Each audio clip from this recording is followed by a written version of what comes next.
이스라엘을 시험하신 하나님이라는 제목을 가지고 말씀을 전하고자 합니다.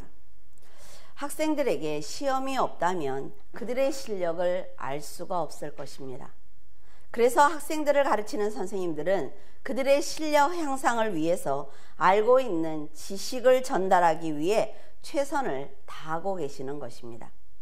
이것은 성도들에게 복음을 전하는 목회자나 자녀를 키우는 부모에게도 해당이 될 것입니다. 하나님을 섬기는 부모들이 올바로 서 있어야만 그 신앙을 자녀들에게 전달할 수가 있으며 늘 삶으로 살아내는 것을 보여줘야만 자녀들이 올바른 믿음을 가질 수가 있는 것입니다. 이것이 바로 의인의 자녀들이 천대까지 복을 받을 수 있는 방법이에요. 이스라엘은 BC 1405년경부터 약 5년간 여호수아의 인도하에 가나안에 들어가기 위한 정복 전쟁을 치렀습니다. 이 전쟁은 이스라엘의 배후에서 하나님께서 직접 역사하셨기 때문에 엄청난 승리로 끝났습니다. 그러므로 세상의 전쟁은 인간의 힘으로 하는 것이 아니라 하나님의 은혜라는 것을 이스라엘은 배웠을 것입니다. 여호수아와 동시대에 살던 장로들이 모두 다 죽자 백성들은 여호수아가 믿음으로 사는 것을 보여주었음에도 불구하고 자기들의 옳은 대로 살아가기 시작을 했습니다. 가나안에 들어가는 것은 아주 특별한 일입니다. 그렇기 때문에 부모들은 자녀들에게 끊임없이 하나님을 가르쳐야 하고 자녀들은 배운 대로 살아내야만 가나안에 들어가서 믿음대로 살아갈 수가 있습니다. 그러나 이스라엘은 믿음대로 살지 않았고 가나안 사람들을 쫓아내지도 못했어요. 이렇게 남겨진 가나안 사람들을 성경은 하나님께서 이스라엘을 훈련하기 위해서 가나안 사람들을 남겨두셨다라고 기록하고 있습니다. 하나님은 환경이나 사람이나 시간까지 모두 훈련의 도구로 사용하십니다. 여러분이 만약 버리지 못한 습관이나 욕심과 정욕이 있다면 하나님은 여러분을 성장시키기 위해서 그 남겨둔 것을 도구로 사용하십니다. 하나님의 훈련이 얼마나 고통스러운지 이스라엘을 통해 우리는 배울 수가 있고 지금 우리가 사사기를 배우는 이유이기도 합니다. 하나님이 손을 드시면 절대로 타협이 없어요. 그리고 빠져나갈 구멍이 없습니다. 우리가 부모님들에게 찾아가서 이거는 이렇고 저거는 저렇다고 얘기하면 어때요? 부모님들은 그래 다음부터 잘해 이러죠. 하나님은 그러지 않아요. 그래? 그러니까 고쳐. 이렇게 말씀하시는 분이 하나님이라 말해. 남겨두신 이방 민족은 블레셋의 5 군주와 가나안 족속과 시돈 족속과 히위 족속이었습니다. 이스라엘은 성숙한 믿음이 없었기 때문에 가나안 사람들과 섞여 살면서도 신앙적인 거부감이 전혀 없었어요. 그들은 양심의 가책이 없었으므로 말씀을 어기는 죄를 짓고도 하나님이 전혀 두렵지 않았습니다. 자기의 소견에 옳은 대로 살아가는 백성들을 보시며 하나님은 그들을 돌이키기 위해서 노력을 하셨기 때문에 이방 민족을 통해서 시험하신 것입니다. 이스라엘에게 시험은 고난이며 감당하기 힘든 고통이에요. 안타까운 것은 그들이 하나님을 만났고 말씀을 들었습니다. 말씀을 알기 때문에 믿음대로 살았다면 채찍의 도구는 필요 없는 것입니다. 우리가 나쁜 습관을 남겨놨어요. 욕심을 남겨놨어요. 이것을 남겨놓지 않으면 하나님은 도구가 없기 때문에 그 사람을 채찍질하지 않는다 말이죠.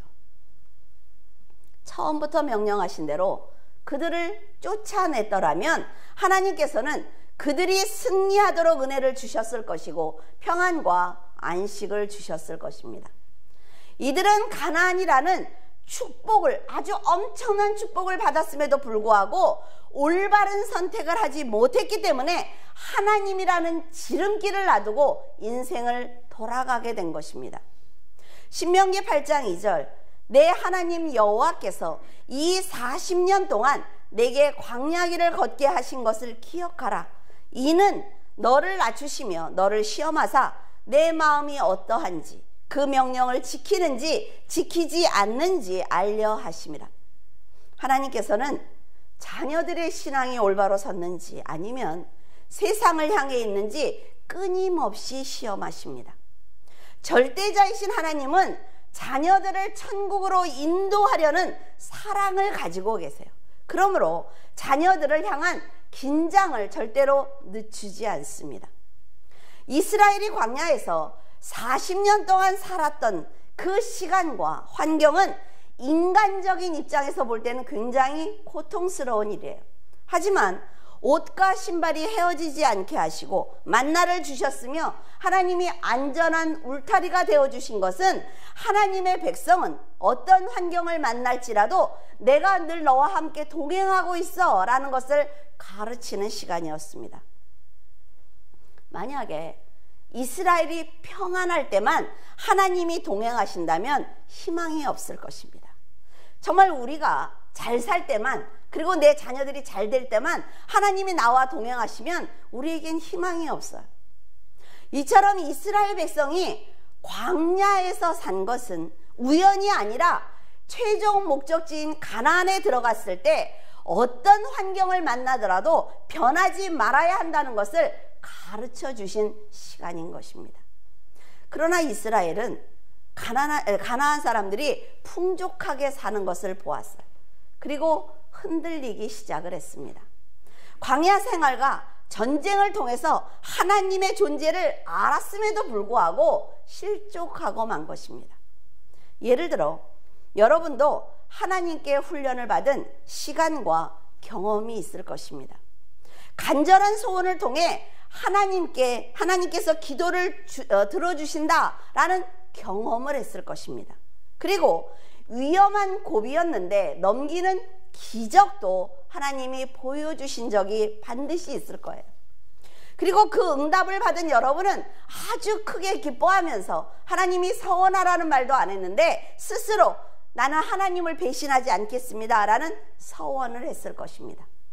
하지만 세상으로 나가보니까 또 그 어려움이 지나고 나니까 세상 사람들이 잘 사는 것을 보게 되었을 것입니다. 낙오되지 않기 위해서 나도 저 사람들처럼 열심히 해야지 인간적인 노력도 다짐했을 것입니다. 여기까지 인도하신 하나님보다는 세상이 더 크게 보였을 거예요. 내가 저들과 섞이지 않으면 뒤처질 것이다 라는 두려움도 생겼을 것입니다. 그들과 비슷한 삶을 살지 않으면 패배할 것 같아서 그들의 죄의 삶을 따라하기 위해서 노력도 했을 것입니다. 그리고 하나님께는 기도할 때마다 어쩔 수 없었습니다 라는 변명을 했을 거예요. 그런 모습을 보고 계신 하나님께서는 여러분과 멀어진 그 시간과 거리를 모두 훈련의 도구로 사용하시기 시작을 하는 것입니다. 여러분이 진실한 신앙을 회복할 수 있도록 하나님께서는 여러분이 하나님과 멀어진 그 시간만큼 그것을 가지고 시험하기 시작하시는 것입니다. 이제 이스라엘과 여러분은 자신의 믿음을 입증해야만 합니다. 쉽게 말해서 세상 사람들이 쉽게 하는 행동을 따라하지 말라고 제가 여러분에게 말씀을 드렸을 때 여러분의 신앙에 따라서 제 말이 옳은 말이 될 수도 있고 듣기 거북한 말이 될 수도 있습니다. 여러분의 믿음과 인격에 따라 제가 전한 말씀이 다르게 들리기 때문에 그래요. 그런데 제가 전한 말씀이 제 설교가 아니고 하나님의 말씀을 대변한 것이라면 하나님께서는 설교를 들은 여러분의 신앙을 시험하실 것입니다.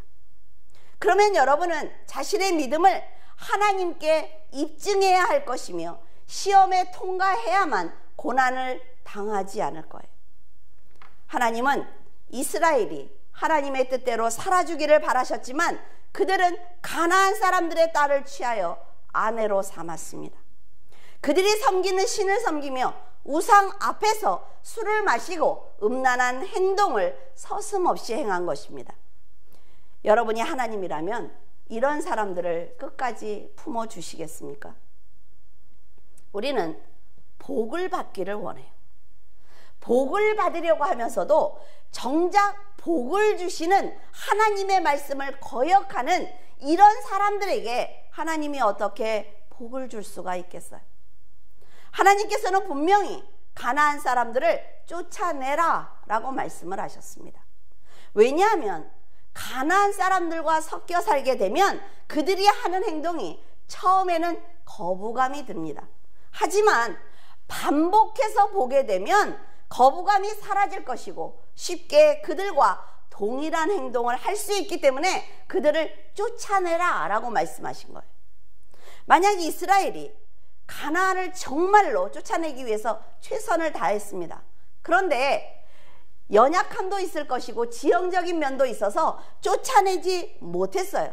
그래서 그들과 어쩔 수 없이 살게 된다면 이스라엘은 분명히 그들과 선을 그을 수 있는 영적인 능력이 생길 것입니다. 세상도 마찬가지란 말이죠. 성도들이 세상에 나가서 어떻게 회사를 안 다니고 살 수가 있어요? 그런데 하나님의 말씀으로 무장을 하면 그들과 선을 그을 수 있습니다. 그랬다 그래서 나는 그걸 하지 않겠습니다. 뭐 하지 않겠습니다. 이게 아니라 지혜롭게 할 수 있단 말이죠. 지혜롭게. 그런데 지금 이스라엘은 노력조차 하지 않는 거예요. 가나안의 전쟁은 단순히 땅을 차지하기 위한 싸움이 아니라 하나님을 섬기는 백성이 하나님을 대적하는 백성들에게 하나님을 전하는 전쟁입니다. 하나님께서 지금 성도들을 사단이 지배하는 세상에 두셨어요. 그 이유가 무엇일까요? 십자가의 보혈이 무엇인지 그 의미를 아는 백성들이 보혈의 의미를 알지 못하는 백성들에게 그 사실을 전달하기 위해서 성도들을 세상에 두신 것입니다. 그런데 하나님의 깊은 뜻을 모르니까 복음을 전하는 것을 부끄러워해요. 스스로 입을 다물며 도리어 그들이 하는 말을 듣고 있습니다. 어린 양의 피가 무엇인지 모르는 사람들이 가지고 있는 그 힘을 보면서 스스로 낙심하며 그들이 섬기는 신을 따라서 섬기고 있는 것입니다. 그러나 분명히 알아야 하는 것은 성도들의 마지막 종착역이 세상이 아니라는 것입니다. 마지막 날 하나님의 부름을 우리 모두는 받을 것인데 지금 내가 어떻게 살아가느냐에 따라서 빛으로 들어갈 수도 있고 어둠 속에서 이를 갈며 억울하게 소리칠 수도 있습니다. 여러분이 하나님을 믿고 끝까지 믿음의 삶을 살아낸다면 하나님께서는 여러분이 지금 처한 환경이 어렵고 괴롭히는 사람을 만날지라도 절대로 놓지 않을 것이며 믿음을 통해 환경을 변화시켜 주실 것입니다. 다니엘 6장 10절 다니엘이 이 조서에 왕의 도장이 찍힌 것을 알고도 자기 집에 돌아가서는 윗방에 올라가 예루살렘으로 향한 창문을 열고 전에 하던 대로 하루 3번씩 무릎을 꿇고 기도하며 그의 하나님께 감사하였더라. 다니엘은 탁월한 지혜와 능력을 인정받은 사람입니다. 바벨론 제국이 멸망한 후에 세워진 메대 다리오 왕에게도 총애를 받았어요. 그러자 다니엘을 시기한 관료들은 황제를 숭배하는 예식을 만듭니다. 그래서 하나님만 섬기는 다니엘을 제거하려는 음모를 꾀한 것입니다. 다리오 왕은 다니엘을 비롯해 총리 3명을 세웠는데 다니엘은 깨끗한 정치를 했기 때문에 왕에게 인정을 받은 것입니다. 이것을 시기한 관료들이 다니엘을 고소하려고 여러 방면으로 찾았지만 그 허물을 찾지 못했어요. 하나님을 섬기는 다니엘이 모든 면에서 정직하고 신실한 신앙생활을 했기 때문에 그 결점을 찾는 데 실패하자 그들은 다니엘의 신앙을 빌미로 악한 계략을 세운 것입니다. 다른 총리들과 방백들이 왕에게 와서 저희들이 회의를 했습니다. 앞으로 위대한 당신 왕을 신격화하기 위해서 30일 동안 누구든지 다른 신이나 사람에게 절을 하고 기도하면 사자굴에 넣기로 결정했습니다 라는 얘기를 합니다. 이들은 다니엘이 목숨을 구하기 위해서 30일 동안 기도를 쉬지 않을 것이다 라는 것을 알고 있었단 말이죠. 그래서 이런 법을 만들 수가 있는 거예요. 세상 사람들이 다니엘의 믿음을 인정하고 이런 계략을 세운다는 것 너무 놀랍지 않습니까? 쟤는 틀림없이 하나님을 배신하지 않아. 그러니까 그것을 가지고 우리가 어떤 법을 한번 정해보자. 이것과 똑같은 거예요. 얼마나 본이 되는 삶을 살았으면 신앙을 빌미로 모함할 수 있는지 아주 놀랍습니다. 그들은 왕을 신격화하기 위해서 이 조서의 어인을 찍어 메대와 바사의 백성들에게 무조건 지키도록 해야 한다고 지금 말하고 있습니다.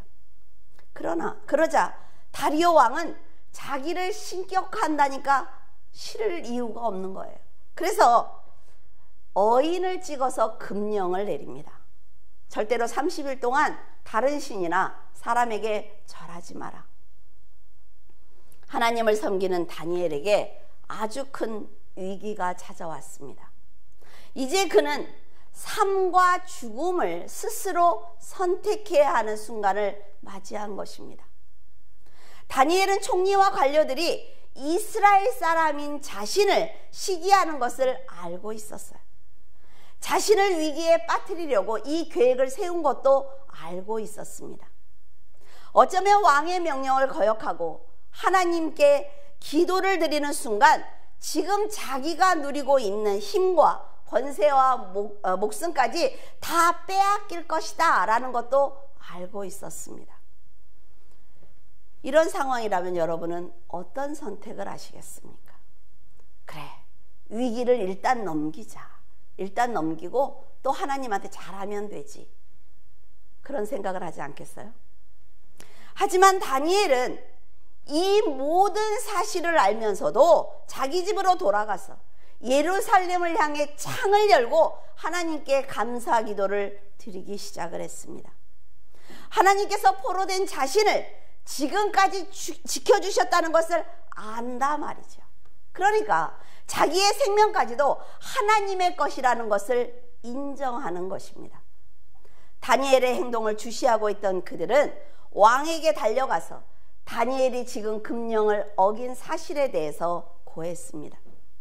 베드로전서 2장 19절에서 20절, 부당하게 고난을 받아도 하나님을 생각함으로 슬픔을 참으면 이는 아름다우나 죄가 있어 매를 맞고 참으면 무슨 칭찬이 있으리요. 그러나 선을 행함으로 고난을 받고 참으면 이는 하나님 앞에 아름다우니라. 다니엘의 참된 믿음을 칭찬하는 것처럼 베드로는 이런 말씀을 기록해 놓았습니다. 당장은 그들에게 부당한 고난을 받고 있는 것처럼 보이지만 억울해도 하나님을 생각하며 슬픔을 참고 있는 다니엘의 모습은 하나님께서 보실 때 아주 아름다웠습니다. 하나님께서는 다니엘의 이런 선한 믿음의 행위를 우리에게 지금 보여주시면서 너희도 다니엘처럼 억울하게 고난을 당할지라도 나를 위해서 인내하며 세상에 믿음을 드러내달라고 부탁하고 계시는 것입니다. 포로가 된 자신과 동행하시며 남의 나라에서 총리로 세워주신 것을 알기에 다니엘은 두렵지도 않았고 하나님을 배신할 생각이 전혀 없었습니다. 다니엘 6장 14절에 보면 다리오 왕이 심히 근심하여 다니엘을 구하려고 마음을 쓰며 그를 건져내려고 힘을 다하고 있다라는 기록이 있어요. 심히 근심했다는 것은 싫어하다, 불쾌하다, 아주 불쾌하게 여겼다라는 뜻입니다. 왕은 관료들이 다니엘을 참소한 그 자체를 지금 아주 불쾌하게 생각하고 있는 것입니다. 구원하려고 마음을 썼다. 이것은 다니엘 때문에 걱정하면서 괴로워했다라는 뜻이에요. 자신이 조서에 어인을 찍었기 때문에 방법이 없단 말이죠. 그래서 이 사태를 주의 깊게 살펴보면서 다니엘을 구하기 위해서 애썼다는 것입니다. 하지만 자신이 이미 백성들에게 약속을 했어요. 그래서 다니엘을 도울 수 없구나라는 것을 알고 사자굴에 넣어라라는 명령을 내립니다. 그는 다니엘이 죽을 만한 죄가 없다는 사실을 알고 있었습니다. 하지만 본디오 빌라도가 죄가 없는 예수님이 십자가를 지는 것에 대한 책임을 회피하기 위해서 손을 씻은 것처럼 다리오 왕은 다니엘의 고난이 어쩔 수 없다는 식의 행동을 취하고 있는 것입니다. 이 상황을 만든 것이 바로 자신이라 말이죠. 그런데도 굶주린 사자에게 끌려가는 다니엘에게 이런 말을 합니다. 네가 항상 섬기는 네 하나님이 너를 구원하실 것이다 라는 어이없는 말을 하고 있어요. 이것이 바로 세상 사람들이 마지막 순간에 성도들을 향해서 던지는 말입니다. 다니엘이 정직한 신하라는 것을 알고 있습니다. 다니엘이 죄가 없이 모함을 당했다는 것도 알고 있지만 자신이 그를 구하면 피해를 입을 것 같으니까 다니엘을 버려버리는 거예요. 그렇다고 정말 그가 하나님을 믿고 하나님께서 역사하실 것이라는 믿음을 가진 것도 아니에요.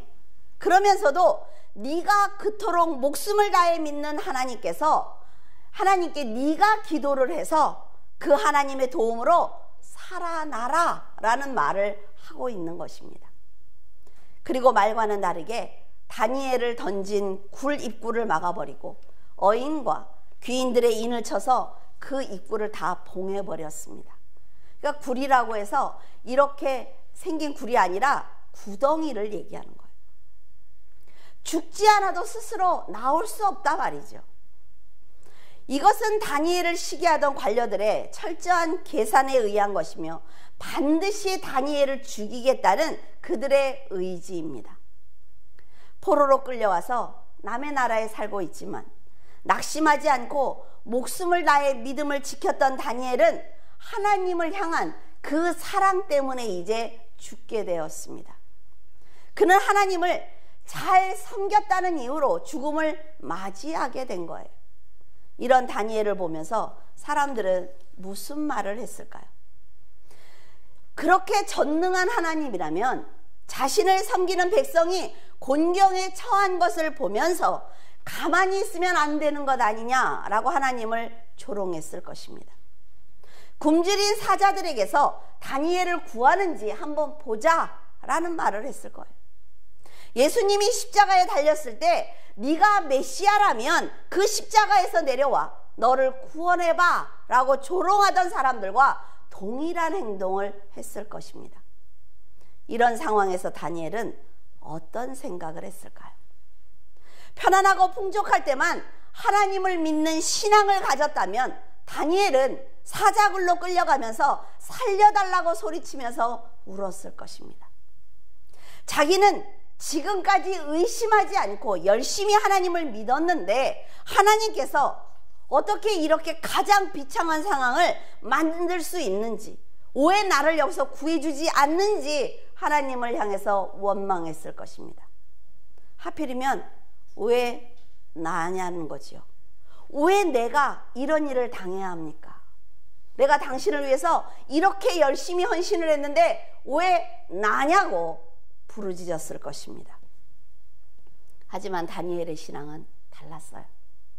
지금까지 축복하신 분이 하나님이라면 고난을 당한다고 해도 그 고난을 온전히 감당하는 것이 내 몫이다 라는 믿음을 그는 가지고 있었습니다. 그는 예루살렘을 향해 기도를 드릴 때 이런 상황이 벌어질 것을 이미 알았고 하나님께서 구해주지 않아도 자신이 마지막으로 가야 할 곳이 하나님의 품이라는 것을 그는 알고 있었습니다. 그래서 끝까지 흔들리지 않는 믿음을 보여드린 거예요. 이것이 바로 하나님께서 이스라엘에게 바라시는 신앙입니다. 자신을 향해 부르짖는 사자를 보면서도 생명을 주신 자도 여호와이고 취하신 분도 여호와라는 생각을 해야만 그 믿음을 보신 하나님께서 사자의 입을 막아주시며 귀한 성도를 살려주시는 것입니다. 여러분도 살아가면서 굶주린 사자처럼 여러분을 향해 울부짖는 고난을 만난 적이 있을 것입니다. 그럴 때 하나님께 자녀로서의 의연한 모습을 보여드리며 하나님의 말씀대로 인내한다면 하나님께서는 반드시 역사하실 것입니다. 이튿날 다리오 왕은 사자굴로 가서 슬피 울며 소리를 질렀어요. 설마 하는 마음이 분명히 있었을 것입니다. 살아계신 하나님의 종 다니엘아, 네가 항상 섬기는 네 하나님이 사자에게서 너를 구원하였느냐라고 소리를 쳤어요. 다리오 왕은 하나님을 믿지 않았지만 다니엘이 섬기는 하나님이 다니엘을 살려주셨으면 좋겠다는 인간적인 간절함이 있었을 것입니다. 이처럼 세상 사람들은 너무나 재미있게도 자신은 하나님을 믿지 않으면서 성도들은 철저하게 하나님을 섬기는 믿음을 보여주기를 원하고 있습니다. 세상을 즐길 것이지 왜 교회에 가느냐고, 너는 왜 이렇게 유난스럽게 신앙생활을 하느냐고 조롱하면서도 성도들이 끝까지 믿음을 지켜주기를 바라는 이해할 수 없는 마음을 그들은 가지고 있단 말이죠. 술자리에서 술, 담배를 먹지 않겠다고 거절을 하면 욕하고 조롱을 합니다. 그러면서 가장 중요한 일이 발생했을 때는 늘 성실하고 정직한 믿음을 가진 성도를 찾는 것이 바로 세상 사람들이 보여주는 모습인 것입니다. 이것은 성도들도 마찬가지인데, 성도는 자신은 편한 대로 신앙생활을 해요. 교회에서 나가면 자기 마음대로 삽니다. 그러면서 목회자들은 항상 그 자리에서 그 믿음을 지켜야 한다는 생각들을 가지고 있어요. 하나님이 보실 땐 똑같단 말이죠. 목회자라는 직분을 받았을 뿐이고 성도라는 직분을 받았을 뿐이에요. 구역장이나 부모가 언제나 거룩하기를 바라는 마음을 가지고 있습니다. 자신은 실수해도 상대방의 실수는 조금도 용납하지 않는 거예요. 다리오 왕도 이런 마음으로 간절하게 다니엘을 불렀을 것입니다. 왕의 목소리를 들은 다니엘은 나는 왕이나 나라에 아무런 해를 끼치지 않았기 때문에 대신들이 뭐해도 하나님께서 자신의 정직함을 아시기 때문에 천사를 먼저 보내셔서 사자들의 입을 막아 놓았습니다. 그래서 나는 살아있습니다 라는 말을 합니다. 왕은 크게 기뻐하며 다니엘을 구덩이에서 끌어올리자 정말 그는 사자로 인해서 상처가 하나도 없었습니다. 다니엘이 산 것을 보자 왕은 다니엘을 참소한 사람들과 그 가족들을 모두 끌어다가 사자굴에 던져버렸습니다. 다니엘이 살아난 것을 본 다리오 왕은 백성과 나라에 조소를 내려서 앞으로 다니엘의 하나님을 두려워해라 라는 명령을 내립니다. 그분은 살아계신 하나님이고 영원히 변치 않는 하나님이며 그 하나님의 나라는 망하지 않을 것이고 그 권세는 무궁할 것이다 라는 말을 해요. 재밌지 않습니까? 다니엘은 그냥 믿음을 지켰을 뿐이에요. 왜? 천국에 가야 하니까. 자기의 믿음을 그냥 지켰을 뿐인데 다리오 왕은 스스로 하나님을 높였고 모든 백성에게 하나님을 섬기라는 기적적인 말을 하는 것입니다. 하나님이 이스라엘의 믿음을 보기 위해서 가나안 백성을 남겨두신 것처럼 다니엘의 믿음을 위해서 간교한 계략을 세운 관료들을 남겨두신 것입니다. 여러분 옆에 괴롭히는 사람들이 있습니까? 하나님께서 그 사람들을 왜 남겨두셨는지 한번 생각해 보시기를 바랍니다. 다니엘은 하나님의 시험을 통과했고 믿음을 입증해 드렸습니다. 이스라엘을 가나안에 보내시고 가나안 거민을 쫓아내라고 하신 것은 참된 복은 하나님의 백성만 받을 수 있다는 것을 증거하게 하시기 위해서예요. 바벨론에 다니엘을 보내시고 다니엘로 하여금 우상을 숭배하는 자들을 심판하신 것은 참된 복은 하나님의 백성이 참된 백성으로 살아줄 때 받을 수 있다는 것을 그들에게 증거하신 것입니다. 이것이 바로 하나님이 살아있다는 것을 성도들이 드러내는 것입니다. 이스라엘 백성이 가나안과 바벨론처럼 하나님을 섬기지 않고 조롱하는 사람들 가운데서 믿음을 지켜낼 때 그때만이 하나님의 영광이 드러나는 것입니다. 교회에서는 다 믿음이 좋아요. 다 거룩하게 보일 수 있습니다. 그런데 집으로 돌아가서 세상에 나가서 사람들을 만났을 때 그때 정말 내 믿음이 드러나는 것입니다. 만약 가나안 사람들과 섞여 살던 이스라엘 사람처럼 다니엘이 대신들이 두려워서 내가 살고 싶어서 그들의 뜻대로 행했다면 다니엘은 세상에서 그대로 총리로 살 수 있습니다. 편안하게 살 수 있어요. 하지만 하나님은 그를 버리셨을 것입니다. 죽으면 죽으리라는 믿음을 가졌더니 하나님은 그를 그대로 총리로 두셨습니다. 잘 생각하시라 말이죠. 여러분도 가나안 사람들처럼 여러분의 신앙을 넘어뜨리기 위해서 자신이 즐기는 쾌락으로 이끌어가면서 세상이 모두 다 이렇게 살고 있어, 교회 다니는 사람들 다 이렇게 살아 라고 말하면서 왜 하나님을 그렇게 유난스럽게 믿느냐고, 너는 너무 맹목적인 신앙을 갖는 것 아니냐고 말하는 사람들이 분명히 있습니다. 그때 여러분은 어떻게 하시겠습니까? 그리고 다리오 왕처럼 정을 계속 주는 거예요. 굉장히 잘해줍니다. 그런데 자신의 이익에 따라 한순간에 버려버리는 사람들도 있습니다. 이용 가치가 없으면 버리는 거예요. 여러분이 생각을 할 때 저 사람이 나를 싫어하는 것 같지도 않은데 왜 그러지? 혼란스러울 수 있을 것입니다. 세상은 이용 가치가 없기 때문에 버리는 거예요. 근데 하나님은 이용 가치를 따지지 않습니다. 하나님을 사랑하면 하나님은 그대로 품어주세요. 여러분, 이것이 바로 성도가 세상을 살아가면서 당하는 고난이며 육으로 사는 한 당해야 하는 시험이며 믿음으로 이겨내야 하는 성도의 본분인 것입니다. 이런 모든 상황을 아는 여러분은 죽으면 죽으리라는 고백을 하며 기꺼이 사자굴에 들어간 다니엘이 되기를 바랍니다. 믿음을 지키다가 죽으면 하나님의 품에 안길 거예요. 살려주시면 또다시 하나님의 영광을 위해서 살아가는 다니엘의 그 고백이 여러분의 고백이 되기를 바랍니다. 하나님께서는 어쩌면 오늘 여러분을 시험하실 수도 있습니다. 하지만 다니엘처럼 매일 기도하고 믿음으로 살아낸다면 그 시험을 쉽게 통과할 수 있을 것이며 하나님께 큰 칭찬을 받을 수 있을 것입니다. 하나님은 다른 영혼의 구원을 위해서나 여러분의 믿음을 위해서 시험하시면서도 여러분이 당당하게 사자굴에 들어올 수 있도록 사자의 입을 미리 막아 놓으실 것입니다. 세상에 어떤 문제를 만났다고 두려워하지 말라 말이죠. 여러분은 충만한 믿음으로 날마다 사자굴에서 살아남는 놀라운 기적의 경험을 하고 그 믿음으로 가나안 땅에서 실족한 이스라엘을 구원해는 하나님의 자녀로 살아가기를 바랍니다.